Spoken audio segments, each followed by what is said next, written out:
طیبہ پڑھے، الحمدللہ الذی احیانا بعدما اماتنا والیہ النشور۔ کتنے رات کو اپنے ارادے سے سوتے ہیں، صبح ان کو اپنے ارادے سے اٹھنا میسر نہیں آتا، اب اپنے قدموں پہ سے چل نہیں سکتے، چار کاندھوں کے محتاج ہو جاتے ہیں۔ اللہ کا کرم، اللہ نے زندگی کا ایک دن اور عطا کیا۔ یہ سورج نکلتا ہے، سن رائزنگ ہوتی ہے، صبح سورج کی سنہری کرنیں مچلتی ہیں۔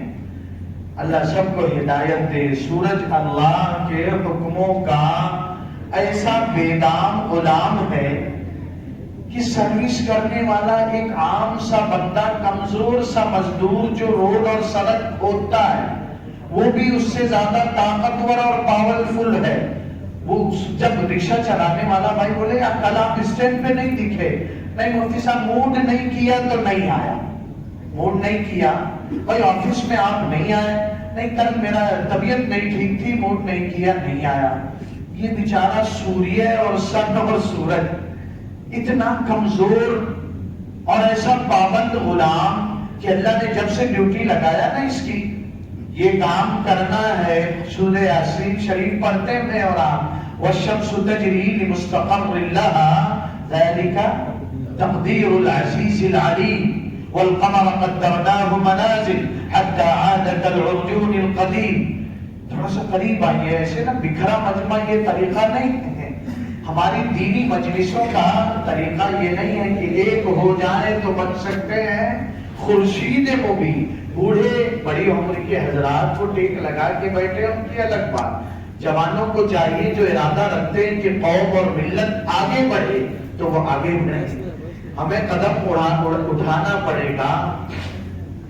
سورج، اللہ کیا کہہ رہے ہیں قرآن مجید میں کہ یہ سورج کا ایک روٹ ہم نے مقرر کر دیا، تجری مستقر اللہ۔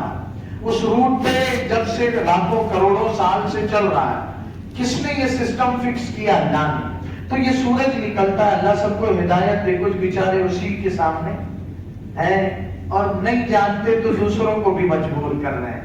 چھوٹے چھوٹے بچوں کو اسکولوں میں ان کے حوالے کرے، اے بی سی ڈی سکھاؤ، حساب کتاب سکھاؤ، تو اس کے بجائے ان کو کیا ہے، یہ کمزور سورج کی غلامی اور بندگی سکھا رہے ہیں۔ بولے سوریہ، اسلام کی خوبی دیکھیں کہ سورج بھی صبح کا نکلتا تو آقا حضرت محمد درود پاک پڑھیں صلی اللہ علیہ وسلم نے تعلیم دیا، اسے دیکھ کر دعا پڑھو، الحمدللہ الذی اقامنا یومنا ھذا۔ مالک کا شکر ہے آج کا دن اور اس نے چھوٹ دے دیا۔ آج کا یہ سورج نکلا، دن کا اجالا پھیلا، ایک دن اللہ نے لائف کا اور چھٹکارے کے طور پہ دیا، چانس دے دیا۔ وَلَمْ يُهْلِكْنَا بِذُنُوبِنَا، ہمارے گناہوں کی وجہ سے ہمیں عذاب میں مبتلا نہ، زلزلوں کا آ جانا، زلزلہ آ جائے، اللہ کی پکڑ ہے اچانک، سیلاب آ جائے، آندھی طوفان آ جائے، آگ لگ جائے، یہ سب اللہ کی پکڑ ہے، کب اللہ پکڑ لے۔ تو یہ خوبی ہے آقا حضرت محمد صلی اللہ علیہ وسلم۔ آدمی تیار ہوتا ہے صبح، اپنے ڈے کی اسٹارٹ کرتا ہے، آغاز کرتا ہے، نہاتا دھوتا ہے۔ اب آقا صلی اللہ علیہ وسلم نے کیا سکھایا کہ بھائی کپڑا پہنو تو اللہ سے اپنے دل کا کنیکشن جوڑو اور پڑھو، الحمدللہ الذی کسانی ھذا۔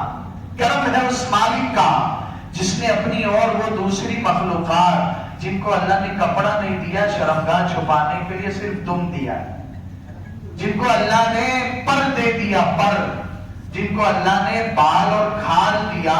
یہ تو قرآن میں اللہ کہتے ہیں کہ یا بنی آدم قد انزلنا علیکم لباسا، اپنے خزانے سے صرف اپنی مخلوقات میں سے آدم کی اولاد کے لیے یہ ڈریس اتارا، انزلنا، اللہ نے اتارا، لباسا یواری سوآتکم وریشا، جو تمہاری شرمگاہوں کو چھپاتا ہے اور تمہارے لیے زینت کا سامان۔ ابھی باہر پھرنے لگے آدمی، میرے بھائیوں، ہر پل اللہ کا وہ کرم، وہ مہربانیاں، وہ عنایتیں ہم میں سے ہر ایک کے ساتھ۔ ان تعدوا نعمت اللہ لا تحصوها، اگر تم اللہ کا کرم مہربانیاں گننا چاہو، شمار کرنا چاہو، تمہارے بس کا کام ہے۔ کیا کیا، کس کس، فَبِأَيِّ آلَاءِ رَبِّكُمَا تُكَذِّبَانِ، کہ ہمارے ساتھ دارالعلوم دیوبند میں پڑھنے والے ایک ساتھی، عجیب ایک دن کا منظر ہوا، سارے کلاس میٹ ساتھی کلاس میں درسگاہ میں بیٹھے ہیں اور وہ بالکل ایسے آ کے استاد کے سامنے کھڑے ہو گئے، اور حال یہ تھا بدن پہ کپڑے کے نام پہ ایک دھاگا نہیں، ایک بالکل ننگے۔ عجیب ٹھنڈی کا موسم، یوپی دلی کی ٹھنڈی بڑی سخت۔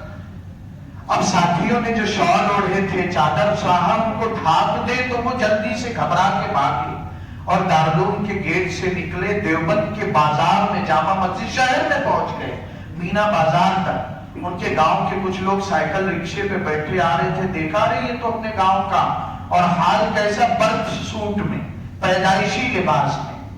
جلدی سے ان کو رکشے پہ بٹھایا، ڈھانپا۔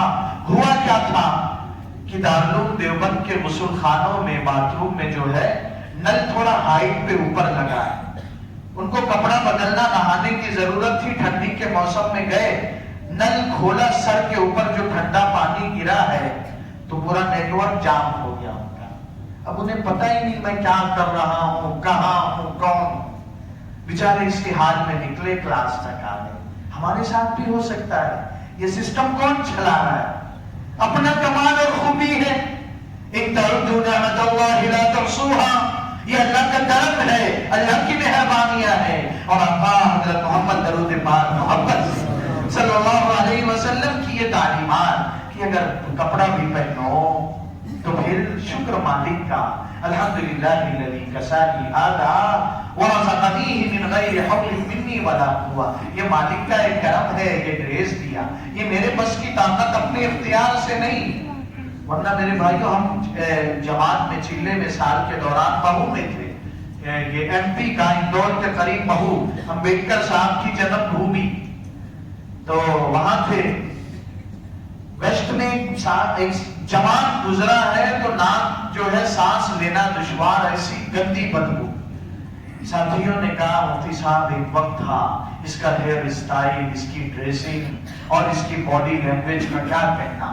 دیوانے تھے لوگ، جہاں سے گزرتا نظریں نہیں، پلکیں نہیں جھپکتی تھی، بس کوئی ایک چھوٹی سی نس دماغ کی کچھ خراب ہو گئی، چھوٹی سی سوکھ گئی۔ آج اس کا ہم سب کے ساتھ بھی ہو سکتا ہے۔ تو یہ اللہ نے بندوں کے ساتھ جو کرم، ایک چائے بھی کوئی پلائے نا ہم کو، آپ کو ایک دن افطاری میں ایک کھجور دے دے تو وہ چاہتا ہے ہم جھک کے سلام کریں، اور انسان کا تقاضا بھی یہ ہے۔ تو اللہ کی اتنی مہربانیاں، اللہ بھی جانتے بندوں کا دل مجھ سے لگے، ساری دنیا بندوں کے لیے اور بندوں کا دل اللہ کے لیے۔ آج میں اور آپ غور کریں، ہمارے آپ کے دل میں دنیا اور دنیا والوں کی محبت، اللہ